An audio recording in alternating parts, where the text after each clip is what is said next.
ત્રિદિવસીય નવી ભોજન પ્રથા શિબિરનું આયોજન વડોદરાના વાકડ સેવા કેન્દ્ર ખાતે કરવામાં આવ્યું હતું. ગુજરાત રાજ્ય યોગ બોર્ડ વડોદરા કોઓર્ડિનેટર તેમજ નવી ભોજન પ્રથાના સાધક સુનિલભાઈ પટેલ દ્વારા ત્રિદિવસીય નવી ભોજન પ્રથા શિબિરનું આયોજન વડોદરાના વાકડ સેવા કેન્દ્ર ખાતે કરવામાં આવ્યું હતું.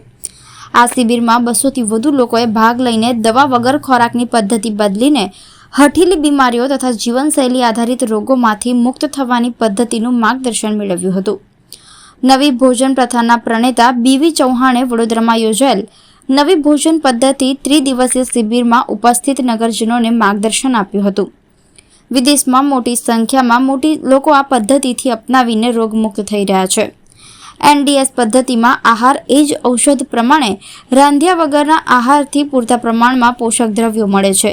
સાથે શરીર શુદ્ધિ માટે જલ નીતિ, સૂત્ર નીતિ, વમન સાથે બસ્તી ક્રિયા અને ઉપવાસની તાલીમ આપી હતી. NDS પ્રથામાં ચૂલે ચડેલા કોઈપણ ખોરાક તેમજ ડેરી પ્રોડક્ટ દૈનિક ઉપયોગમાં લેવાને બદલે કુદરતે આપેલા ફળફળાદી તેમજ શાકભાજીને રાંધ્યા વિના ભોજન તરીકે લેવા તે પાયાનો સિદ્ધાંત હોવાનું તેમણે જણાવ્યું હતું. તેમના કહેવા મુજબ રાંધેલા ભોજનના કારણે શરીરમાં કચરો ભેગો થાય છે, જે અનેક રોગોને નોતરે છે. તેના ઉપાય રૂપે દિનચર્યામાં માત્ર ને માત્ર કાચું ભોજન જેમ કે ટમેટા, કાકડી, ગાજર, બીટ, કોબીજ, મૂળા સહિતના શાકભાજી તેમજ ચીકુ, કેળા, સફરજન, દ્રાક્ષ જેવા ફળો કે તેના રસનો અમર્યાદિત માત્રામાં ઉપયોગ કરાય તો પણ પદ્ધતિ અપનાવનારને સામાન્ય કહી શકાય તેવો રોગ પણ લાગુ પડતો નથી. બીવી ચૌહાણ તેઓ પોતે લાંબી બીમારી અને અશક્તિથી ઘેરાયેલા હતા. આથી તેમણે પોતાની તંદુરસ્તીને જાળવવા પોતાના ઉપર સંશોધન કર્યું અને વર્ષોના સંશોધન પછી એમને જે જ્ઞાન મેળવ્યું તે નવી ભોજન વ્યવસ્થા. વિવિધ શહેરોમાં તેઓ શિબિરો કરી લોકોને માર્ગદર્શન આપી રહ્યા છે. મૂળભૂત હેતુ ભક્તિના માર્ગનો છે. જો મન અને તન સ્વસ્થ હશે તો ઈશ્વરની આરાધના શક્ય બનશે. જો શરીરમાં બીમારી હશે તો મન દુખાવા તરફ ઢળેલું રહેશે. આમ તંદુરસ્ત શરીરથી જીવન પણ સુધરશે અને મરણ પણ છેલ્લે મરણ પથારીમાં લાચાર થઈને કોઈની મોહતાજી ભોગવવી નહીં પડે. ડોક્ટરો અને લેબોરેટરીના ધક્કા નહીં ખાવા પડે અને તે પાછળ બચત કરેલી જિંદગીની કમાણી હોમવી નહીં પડે.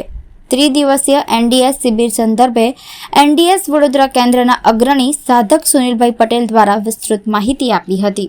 વડોદરામાં 3 દિવસની નવી ભોજન પ્રથાની શિબિરનું આયોજન કરવામાં આવ્યું હતું.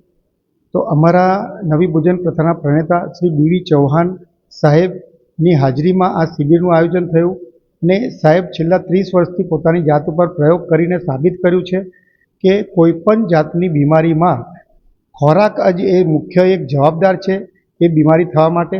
અને એમાં જો ફેરફાર કરવામાં આવે તો આપણને ખૂબ જ ચમત્કારિક ફાયદા દરેક રોગોમાં મળી રહ્યા છે. તો આજે કબજિયાતથી લઈને કેન્સર સુધીની દરેક બીમારીના પેશન્ટોને આખી દુનિયામાં લાખો કરોડો લોકો આ અપનાવી રહ્યા છે અને આ બીમારીઓમાં ફાયદા મેળવી રહ્યા છે. આ બીમારીમાં આપણને આ બીમારીઓમાં જે જવાબદાર જે પરિબળો જે છે એ ભોજનમાં ફેરફાર કરવાથી બહુ સરળતાથી એ કાબૂમાં આવે છે અને એની અસર મળે છે આપણને. તો આપણે જે ભોજન લઈએ છીએ એ ભોજનને જ્યારે આપણે રાંધીએ છીએ તો એમાંના વિટામિનને પોષક તત્વો નષ્ટ થઈ જાય છે. તો અમારા ચૌહાણ સાહેબે આ ઉપર સંશોધન કરી ને છેલ્લા 30 વર્ષથી કાચું ખાવાનું, કાચું તે સાચું એ સૂત્ર આપ્યું અને એનાથી ખૂબ જ બધા આ રીતે ફાયદા લોકોને થઈ રહ્યા છે. મારું નામ સુનિલ પટેલ. હું નવી ભોજન પ્રથા પ્રચારક વડોદરાથી અમે સેન્ટર ચલાવીએ છીએ અને ગુજરાત રાજ્ય યોગ બોર્ડમાં કોઓર્ડિનેટર તરીકે કામ કરું છું.